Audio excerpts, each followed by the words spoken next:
Petrol pump मालिक कौन है?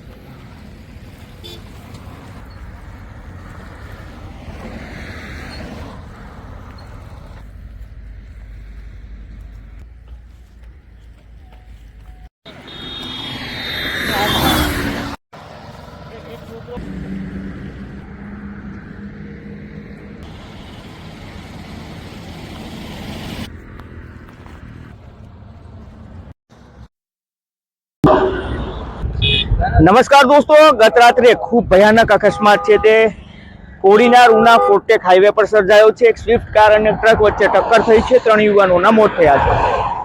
કોણ હતા 3 યુવાનો, કઈ રીતે ટક્કર થઈ છે, કોણે ફરિયાદ કરી છે, આ અકસ્માતને લઈને અત્યાર સુધી શું સામે આવ્યું છે, આ તમામ મુદ્દે વાત કરીએ। વિડીયોની શરૂઆત કરીએ। અત્યારે અમે દોડાસા ગામ અને સીમાસી ગામની વચ્ચે છે અને અહીંયા પર આ નાયરાનો પેટ્રોલ પંપ છે। નાયરા પેટ્રોલ પંપની એક્ઝેક્ટ સામે અહીંયા પર અકસ્માત સર્જાયો છે। આ જુઓ, એ સ્વિફ્ટ કારના નિશાન છે।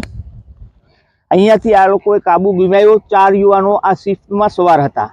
અહીંયા પર સીધી આ કાબુ ગુમાવતા ટક્કર થઈને અહીંયાથી ગાડી ઉછળી છે।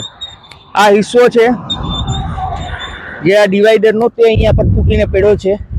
આના ઉપરથી આપ અંદાજ લગાવો કે કેટલી જબરજસ્ત ટક્કર છે તે પહેલી અહીંયા થઈ છે। અહીંયા થયા બાદ ગાડી ઉછળી હતી અને ઉછળીને આ તરફ આવી હતી, મતલબ કે રોડની બીજી તરફ। અહીંયાથી શાયદ એક કાર પણ પસાર થતી હતી, જો કે થઈ ચૂકી હતી, અને ટ્રક છે જે અહીંયાથી પસાર થતો હતો ને આ એક્ઝેક્ટ આ જગ્યા ઉપર એવું મનાય છે કે જબરજસ્ત ટક્કર થઈ છે। ટ્રક આ તરફથી આવતો હતો, કોડીનાર તરફથી, કાર છે તે ઉના તરફથી આવતી હતી પેલા રોડમાં, ત્યાંથી ઉછળીને આ તરફ આવી હવાની અંદર, અને આ કાર છે તે ને કંઈક પરખચ્ચા વિડ્યા હતા। જુઓ, સૌપ્રથમ આપણે કાર બતાવવાના પ્રયાસ કરીશું। આ જુઓ,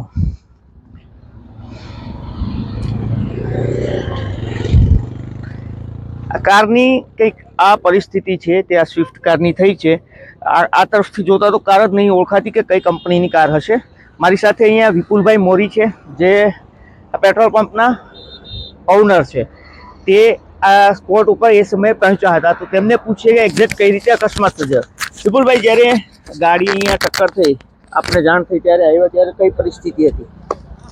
આ ગાડી અહીંયા એક્ઝેક્ટ પેલી સાઈડથી ઉડી અને સીધી ટ્રકના સાઈડમાં આવી ગઈ, એટલે ગાડી એક્ઝેક્ટ અહીંયા હતી। આ ગાડીમાં એટલી બધી જોરદાર ટક્કર હતી કે કોઈને કાઢવા મુશ્કેલ હતા। અહીંયા બહારથી આવેલા લોકો અને અમે લોકોએ પતરા ચીરી અને 4 લોકોને કાઢ્યા છે। અચ્છા, મારે એ જાણવું છે કે એક્ઝેક્ટ ગાડીની સીધી ટક્કર નથી થઈ, ડાયરેક્ટ ટક્કર નથી થઈ, કારણ કે હવામાં હતી તો ટ્રકે હવામાં જ ટ્રકમાં અટકાય। આ હિસ્સામાં ટક્કર થઈ, સામેથી કાર ઉડી અને જે કોડીનાર સાઈડ થી ટ્રક આવતો હતો એની સાઈડમાં સીધી નીચે આવી ગઈ। સમજી ગયો, કઈ પાર્ટ? આ જ સાઈડમાં, અચ્છા, આ સાઈડમાં ટક્કર, આ સાઈડમાં ટક્કર થઈ છે સીધી। બે પાછળ બેઠા, 2 લોકો પાછળ હતા। હા, એરબેગ ખુલી ગયું છે। એરબેગ કામ આવ્યું છે, અને કામ આવ્યું છે તો કયા હિસ્સામાં તેમને શું લાગ્યું હતું? એરબેગ ખુલવાથી ફક્ત ડ્રાઈવરને ફાયદો થયો છે, એને કઈ લાગ્યું ને સામાન્ય ઈજા થઈ છે। બાકીના 2 પાછળના લોકો હતા એની ડેથ થયેલી હતી કારમાં જ, એમને પતરા ચીરીને બહાર કાઢવામાં આવ્યા। પછી આ સાઈડમાં એટલે મતલબ અહીંથી બહાર કાઢ્યા? હા, અહીંથી ઉપાડીને બહાર કાઢ્યા છે। હા, અને ઉપરમાં કઈ હોશમાં કઈ જીવ હતો? 3 પર્સન હતા, એમાં કોઈને હોશ હતો નહીં। અચ્છા,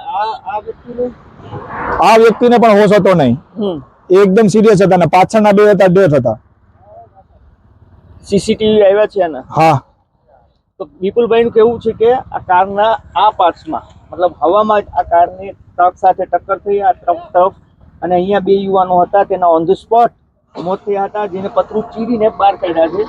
અહીંયા પર એક યુવાન હતો જેનું પણ હોસ્પિટલની અંદર મોત થયું છે, જ્યારે ચાલક હતો કારનો એ અત્યારે વેરાવળ હોસ્પિટલની અંદર છે। હવે એ જોઈ લઈએ કે ટ્રકની અંદર કઈ જગ્યાએ ટ્રક છે તે ક્ષતિગ્રસ્ત થયો છે।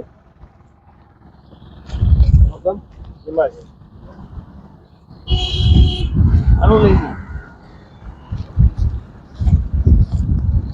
આ બધામાં પીડ્યું છે તો એટલે આ બધું તોડી નાખ્યું। જે ટ્રકની ટક્કર થઈ છે એ ટ્રક પોરબંદરનો છે। પોરબંદરથી બોક્સાઇટ ભરીને પોવાયા જતો હતો।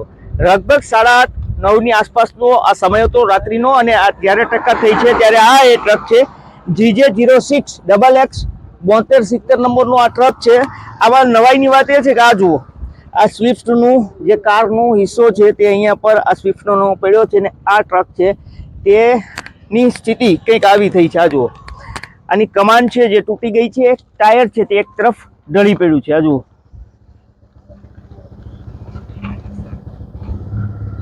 આ એ ટ્રક છે. સામાન્ય રીતે જ્યારે ટ્રક છે તે કોડીનારથી આવતો હતો તો એવું લાગે કે આ તરફ ટક્કર થઈ હશે, પરંતુ એવું નથી. કાર જેવી ઉછળી છે અને સીધી જ અહીંયા કાર છે તે ટકરાઈ છે, જેના કારણે આ ટ્રકની અંદર ક્ષતિગ્રસ્ત થયું છે.